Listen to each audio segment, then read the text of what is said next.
ಎಲ್ರಿಗೂ ನಮಸ್ಕಾರ. ಎಲ್ಲರಿಗೂ ಉಷಾಂತರಂಗ ಯೂಟ್ಯೂಬ್ ಚಾನಲ್ಗೆ ಸ್ವಾಗತ. ಎಲ್ಲರಿಗೂ ಕೂಡ ವರಮಹಾಲಕ್ಷ್ಮಿ ಹಬ್ಬದ ಶುಭಾಶಯಗಳು.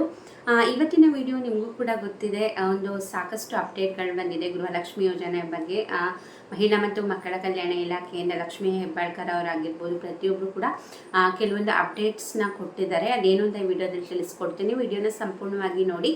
ಯಾರೆಲ್ಲ ಹೊಸಬ್ರು ನನ್ನ ಚಾನಲ್ನ ನೋಡ್ತಾ ಇದ್ದೀರಾ, ನನ್ನ ಹೆಸರು ಉಷಾಂತರಂಗ ಯೂಟ್ಯೂಬ್ ಚಾನಲ್ನ ಸಬ್ಸ್ಕ್ರೈಬ್ ಮಾಡ್ಕೊಳ್ಳಿ. ಹಾಗೆ ಬೆಲ್ ಐಕನಲ್ಲಿ ಆಲ್ ಅಂತ ಸೆಲೆಕ್ಟ್ ಮಾಡಿ. ಅವಾಗ ನಾನು ಯಾವುದೇ ಹೊಸ ವಿಡಿಯೋ ಅಪ್ಲೋಡ್ ಮಾಡಿದಾಗ ನಿಮಗೆ ನೋಟಿಫಿಕೇಷನ್ ಬಂದಿರುತ್ತೆ. ನಿಮ್ಮ ಫ್ರೀ ಟೈಮಲ್ಲಿ ನನ್ನ ವೀಡಿಯೋಸ್ನ ನೋಡ್ಬೋದು. ಹಾಗೆ ನೀವು ನನ್ನ ಇನ್ಸ್ಟಾಗ್ರಾಮ್ ಅಕೌಂಟಲ್ಲೂ ಕೂಡ ಫಾಲೋ ಮಾಡ್ಬೋದು.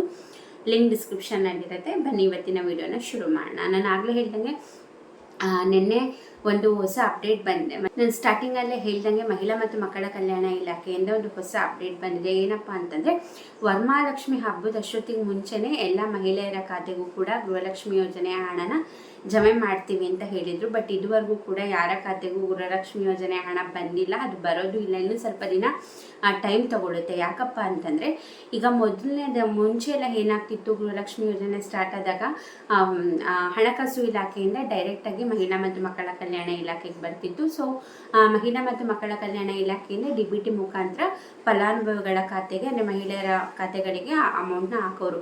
ಈಗ ಲಾಸ್ಟ್ ಒಂದು 3-4 ಕಂತಿನ ಹಣದಿಂದ ಏನು ಮಾಡ್ತಿದ್ದಾರೆ ಅಂದರೆ, ಸ್ವಲ್ಪ ಪ್ರೊಸೀಜರು ಲಾಂಗ್ ಆಗ್ತಿದೆ. ಹಣಕಾಸು ಇಲಾಖೆಯಿಂದ ಜಿಲ್ಲಾ ಪಂಚಾಯತಿಗಿಂದ ತಾಲೂಕ್ ಪಂಚಾಯತಿಗೆ ಹೋಗಿ ಮಹಿಳಾ ಮತ್ತು ಮಕ್ಕಳ ಕಲ್ಯಾಣ ಇಲಾಖೆಗೆ ಬರೋದು, ಮತ್ತು ಅವರು DBT ಮುಖಾಂತರ ಪುಷ್ ಮಾಡೋಷ್ಟೊತ್ತಿಗೆ ತುಂಬಾ ಟೈಮ್ ತೊಗೊಳುತ್ತೆ. ಅಂದರೆ ಇವಾಗ ಒಂದು ದಿವಸದಲ್ಲಿ ಆಗೋ ಕೆಲಸವು 3-4 ದಿನ ಟೈಮ್ ತೊಗೊಳುತ್ತೆ. ಅಂದರೆ ಒಂದೊಂದು ಇಲಾಖೆಗೂ ಹೋಗೋಷ್ಟೊತ್ತಿಗೆ ಎಲ್ಲರದ್ದು ಸೈನು ಪ್ರೊಸೀಜರ್ ಫಾಲೋ ಮಾಡಬೇಕಲ್ವ. ಸೊ ಹಾಗಾಗಿ ತುಂಬಾ ಲೇಟ್ ಆಗ್ತಾಯಿತ್ತು. ಸೊ ಆಮೇಲೆ ಏನು ಹೇಳಿದ್ರು ಲಕ್ಷ್ಮೀ ಹೆಬ್ಬಾಳ್ಕರ್ ಅವರು, ಈ ಥರ ಹಣ ಜಮೆ ಮಾಡೋಕ್ಕೆ ಇದೇ ರೀಸನಿಂದ ಲೇಟ್ ಆಗ್ತಿರೋದು, ಪ್ರೊಸೀಜರ್ ತುಂಬಾ ಆಗ್ತಾಯಿದೆ. ಮುಂಚೆ ಡೈರೆಕ್ಟಾಗಿ ನಮಗೆ ಬರ್ತಿತ್ತು ಫೈನಾನ್ಸ್ ಡಿಪಾರ್ಟ್ಮೆಂಟಿಂದ, ಬಟ್ ಇವಾಗ ತಾಲೂಕ್ ಪಂಚಾಯತಿ ಜಿಲ್ಲಾ ಪಂಚಾಯತಿಗೆಲ್ಲ ಹೋಗಿ ಬರೋದ್ರಿಂದ ಲೇಟ್ ಆಗ್ತಿದೆ. ಸೊ ಇವಾಗ ನಾವು ಆ ಪ್ರೊಸೀಜರ್ನ ತೆಗೆದುಬಿಟ್ಟಿದ್ದೀವಿ. ಇನ್ನು ಮುಂಚೆ ಎಲ್ಲ ಹೇಗೆ ಜಮೆ ಆಗ್ತಿತ್ತು, ಇನ್ನು ಮುಂದೆ ಹಾಗೆ ಜಮೆ ಆಗುತ್ತೆ. ಇನ್ನು ಮುಂದೆ ಯಾವುದೇ ರೀತಿ ಲೇಟ್ ಆಗೋದಿಲ್ಲ. ಅತಿ ಶೀಘ್ರದಲ್ಲೇ ಮಹಿಳೆಯರ ಖಾತೆಗೆ ಹಣ ಜಮೆ ಆಗುತ್ತೆ ಅಂತ ಹೇಳಿದರು.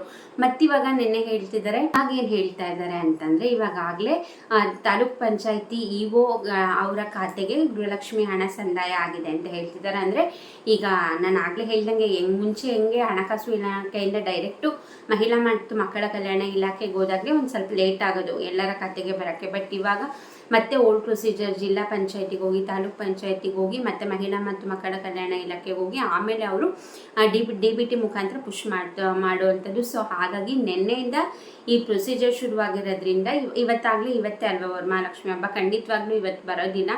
ಇನ್ನೂ ಒಂದು 3-4 ದಿವಸನಾರ ಟೈಮ್ ತೊಗೊಳುತ್ತೆ. ಯಾಕಂದರೆ ಎಲ್ಲ ಪ್ರೊಸೀಜರು ಫಾಲೋ ಮಾಡಬೇಕಲ್ವ. ಒಂದೊಂದು ಇಲಾಖೆಗೂ ಹೋಗಿ ಸೈನ್ಗಳು ಅದೆಲ್ಲ ಪ್ರೊಸೀಜರ್ ಮುಗಿಯೋಷ್ಟೊತ್ತಿಗೆ ಖಂಡಿತವಾಗ್ಲೂ ಒಂದು 3-4 ದಿನ ಟೈಮ್ ತೊಗೋತಾರೆ. ಇನ್ನೂ ಜಾಸ್ತಿ ಆಗ್ಬೋದು, ಅಷ್ಟೇ ಇಲ್ಲ. ಯಾಕಂದ್ರೆ ನಿಮಗೂ ಗೊತ್ತಿದೆ, ಯಾವಾಗಲೂ ಕೂಡ ಟೆಕ್ನಿಕಲ್ ಪ್ರಾಬ್ಲಮ್ಮು ಅದು ಇದು ಅಂತ ಹೇಳ್ತಾನೆ ಇರ್ತಾರೆ. ಸೊ ಹಾಗಾಗಿ ಇವಾಗ ಜಸ್ಟ್ ಪ್ರೊಸೀಜರ್ ಶುರು ಮಾಡಿದ್ದೀವಿ ಅಂತ ಹೇಳಿದ್ದಾರೆ. ಬಟ್ ಅದು ಕೂಡ ಎಷ್ಟರ ಮಟ್ಟಿಗೆ ನಿಜ, ಎಷ್ಟರ ಮಟ್ಟಿಗೆ ಸುಳ್ಳು ಅಂತ ಗೊತ್ತಾಗಲ್ಲ. ಯಾಕಂದರೆ ಪ್ರತಿ ಸತಿ ಹಿಂಗೆ ಹೇಳಿ ಇಲಾಖೆಗಳ ಮೇಲೆ ನಂಬಿಕೆನೇ ಹೊಟ್ಟೋಗಂಗೆ ಮಾಡಿಬಿಟ್ಟಿದ್ದಾರೆ.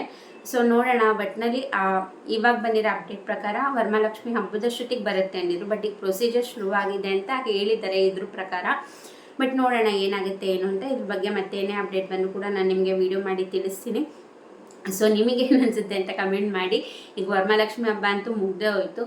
ನೆಕ್ಸ್ಟ್ ಗೌರಿ ಗಣೇಶ ಹಬ್ಬದಷ್ಟೊತ್ತಿಗೆ ಹಾಕ್ತೀವಿ ಅಂತಂತಾರೆ. ಮತ್ತು ಅವಾಗೂ ಹಾಕ್ತಾರೋ, ಇನ್ನು ದಸರಾ ದೀಪಾವಳಿ ಅಂತ ಮುಂದುವರ್ಸ್ಕೊಂಡು ಹೋಗ್ತಾರೋ, ನೋಡೋಣ ಏನಾಗುತ್ತೆ ಏನು ಅಂತ.